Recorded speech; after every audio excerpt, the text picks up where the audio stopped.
guys, I am here at Winter Brawl X with Kane Blueriver, and it is finals day. How are you today? Doing great, thank you. How about you? I am good. I am tired, but I feel that is the general consensus for a lot of players right now. Yes, it's been a pretty exhausting week again. Yes, so I know that I'm going to start off here with the exhibition that happened last night against Filipino Champ. And I wanted to ask you how you felt that went. Um, the result wasn't out of what I expected, honestly. For me, it's more like an opportunity to play such a high caliber player, honestly. I don't get that barely ever, if ever. So for me, it was more of an opportunity to learn and try new things, really. That's how I see it, especially since I didn't really feel I had anything really in the line. It wasn't a money match or anything, it was just an exhibition, so I felt that I could definitely try some of the other options I've been working on.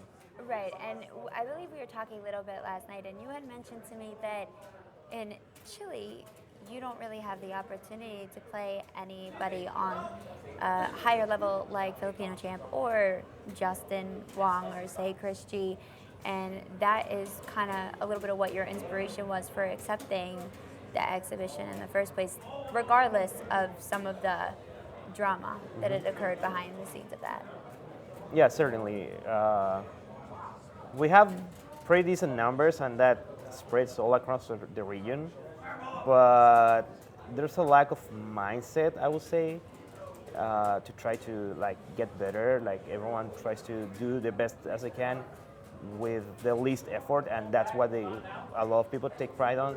So you can see a pattern in the region that most of the people that thrive in fighting games in Latin America are the people that are naturally talented, because no one is really willing to put on the work, or no one really, or some people just can't because of life. So those are the people that naturally thrive, and I don't have the opportunity. Like there's like very few good players for each game in the whole region, while in the States, in just one country, there's multiple top players for many different games. So of course it's definitely a better environment here in terms of that. Right, and you had mentioned that it's so cost expensive to get to America from where you're at, and that can be very difficult for you when it comes to tournaments. And I'm not sure, you don't have, how many kind of tournaments, do you have any big tournaments in Chile that compare to maybe the ones in other countries like here? Or? In Chile, we have two tournaments that we could consider majors. One of them is BGM Tech, who is a tournament that started running on 2012. And that tournament is very known for being the tournament that sends the winners of each game to Evo. And that's how I got myself started in all this, because it was something I always wanted to achieve, to be able to participate at Evo, or just live the experience and be in the same place as some of the names that I've respected and watched for so long.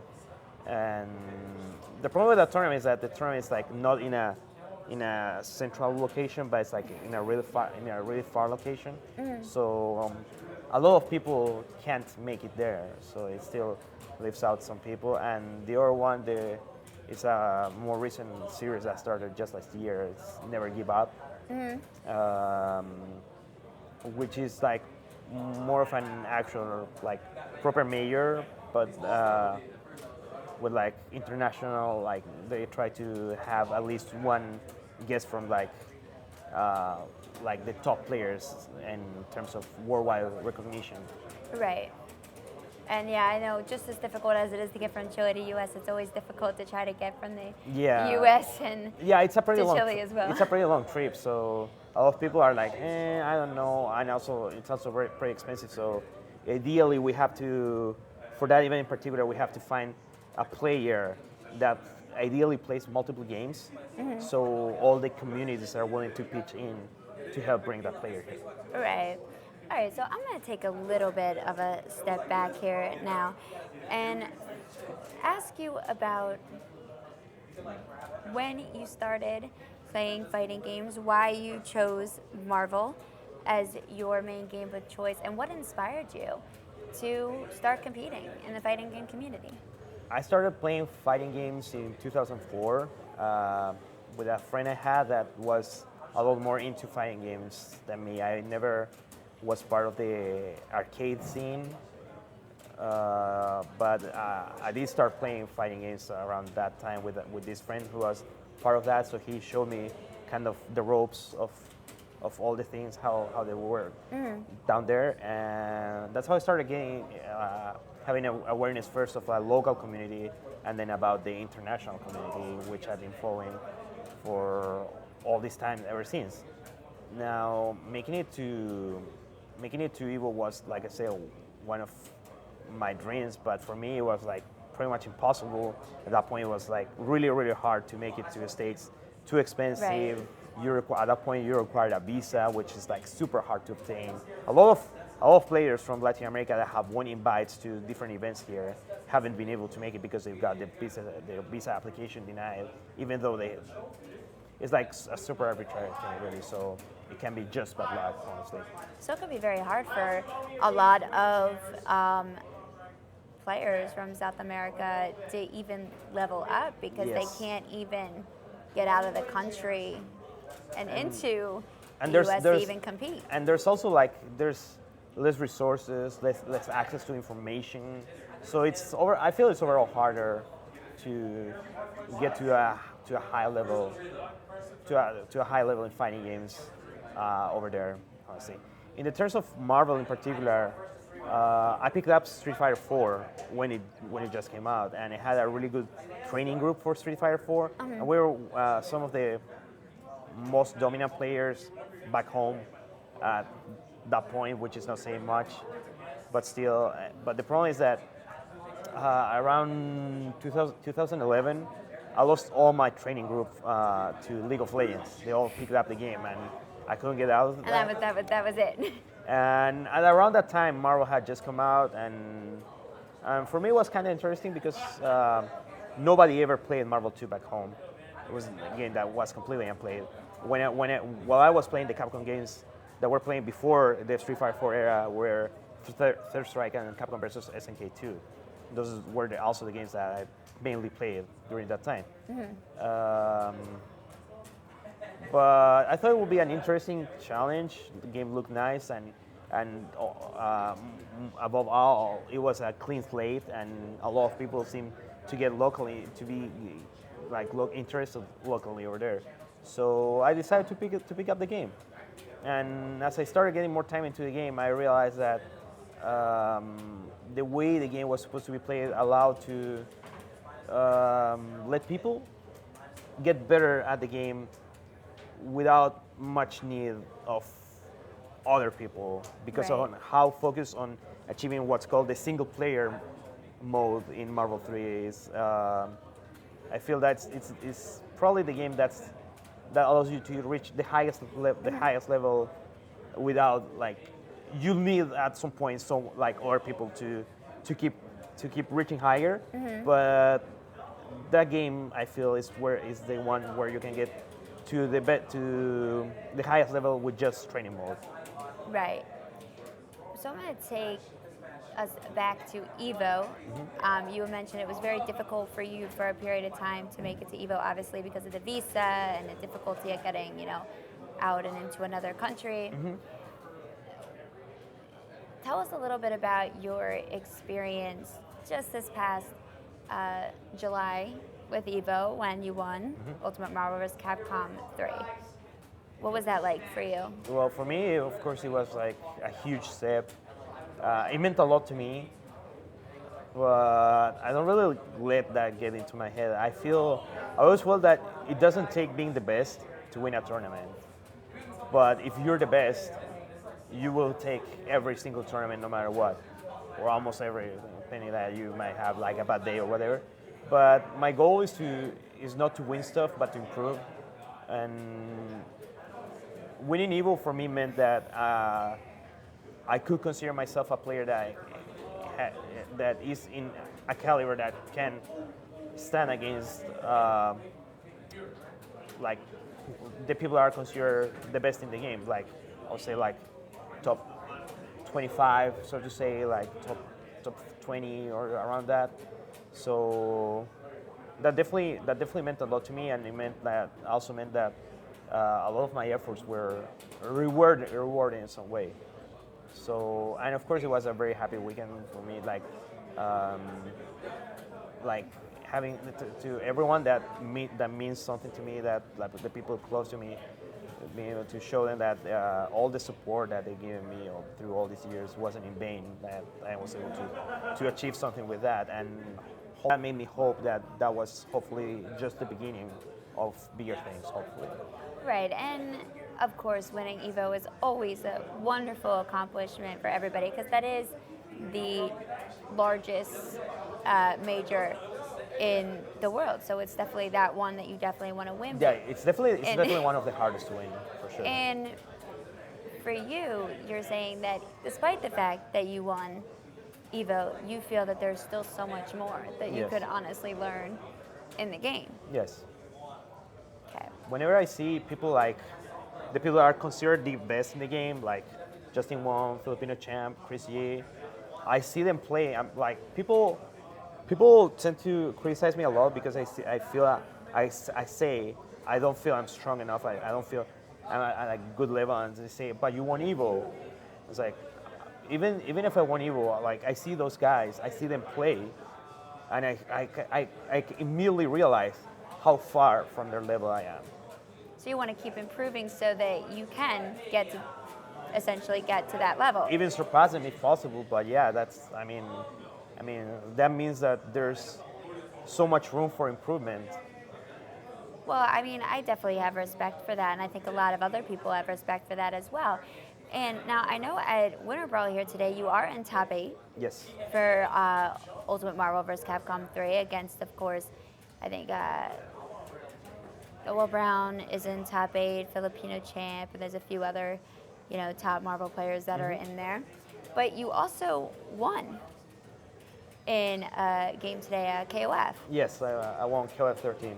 Well, congratulations Thank you. on that. I did not know that you played King of Fighters as well. Yeah, KOF is a pretty popular series in all of Latin America, but in my own case, I've never really had an interest in it until the current game, which is KOF 13.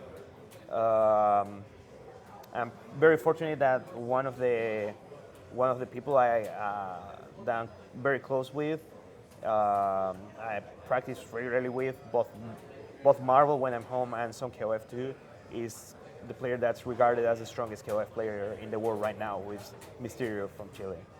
So he has played a lot with you and taught you a lot about Yes. the game. That's great. We going to be seeing you play KOF 14? Yeah, definitely. When it comes out? Definitely? Definitely. Awesome. So I wanted to ask you, what are your goals for the rest of 2016, and what are you hoping to accomplish within the fighting game community? I know that you said that you're going to actually be in the States Yes. until at least Evo. Yeah, given the nature of how I do things, I have to plan out. I have to plan out far ahead, like the whole year from the beginning of the year, so I know that I'll stay here until Evo. Right. Goals, I don't have like anything specific set in stone because I'm not at the level where I can say I want to win this many tournaments at least. But of course, the important game to focus on right now is Street Fighter 5.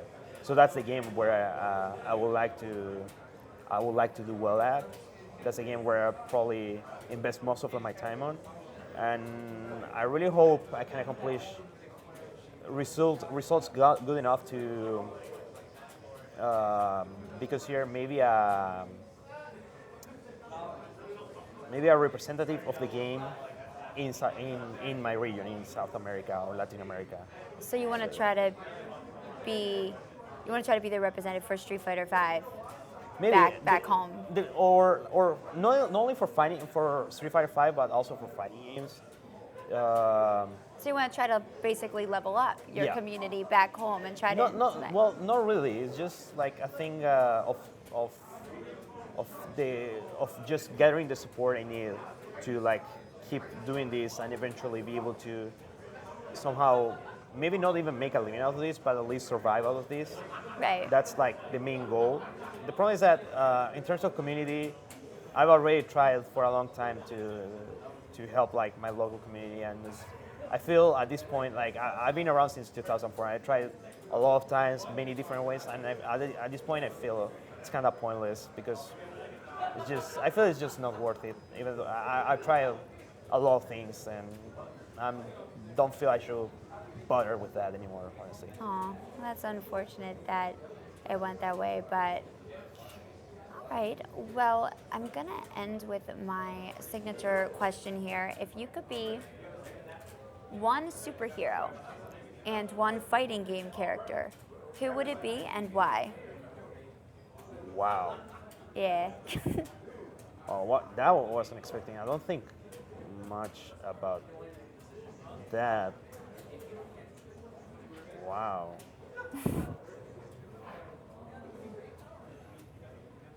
I guess the superhero answer like sounds lame, but probably will have to. I have to say Batman. I guess Why Batman? because he has no superpowers, but he still managed to pull it out. Defend crime. Yeah, like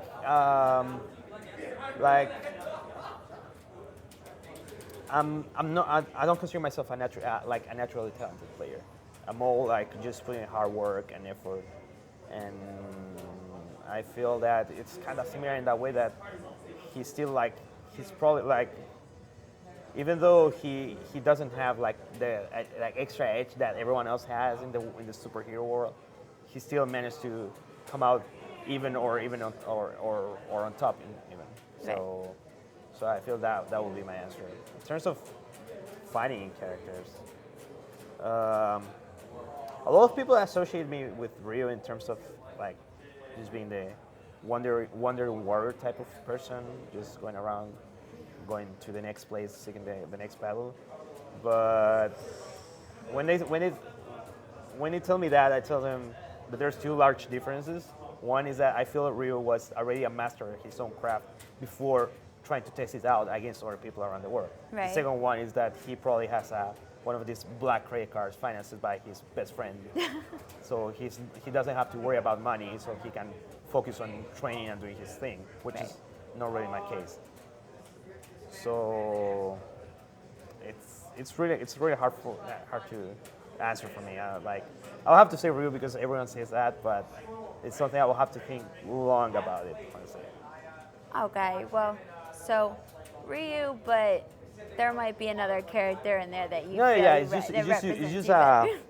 just a placeholder because I will have to think more deeply about it because. Okay, I'm gonna ask you down the line. Yeah, because I'm I gonna also send you a tweet. I'm gonna be like, did you think about it? Who I is played it? a lot of fighting games during history, so I got it.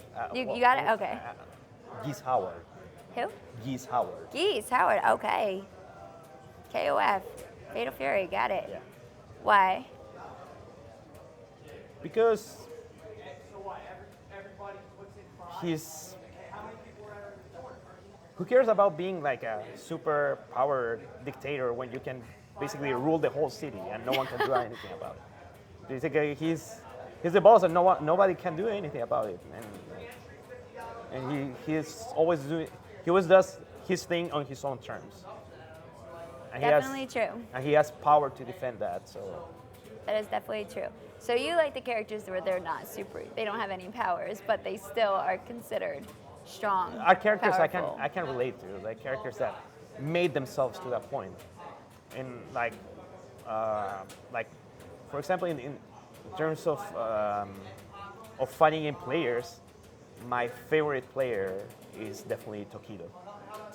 Yeah, because of how he has proved to be like a force to be contended with in so many different fields, so many different games. He has managed to reach the top. And even in Japan, they call like people know most of the top players are like have like supernatural, almost supernatural skills. Mm-hmm. But everyone knows Tokido is considered. They call Tokido the strongest mortal man. Is that's what they call him in Yeah. Chile? No, in Japan. Oh, Japan. In Japan, they call him the strongest mortal man I didn't know that. because he made himself up from the ground. That's why he's the fighting game player I admire the most.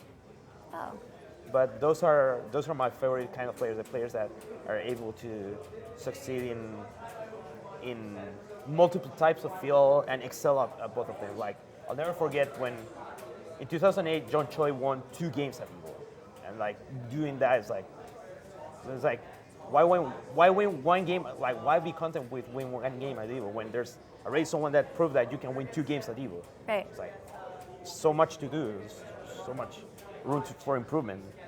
Definitely, and I definitely agree with you that I definitely think the more fighting games you play, the better you can become because Certainly. you learn so much. But thank you so much for taking the time to sit down with me and talk with me for a little bit. And good luck. Thank you very in much. top 8, Thank you very much. which I believe is about to start for you. I'll do my best, and thank you for your time. Really Of appreciate it. course.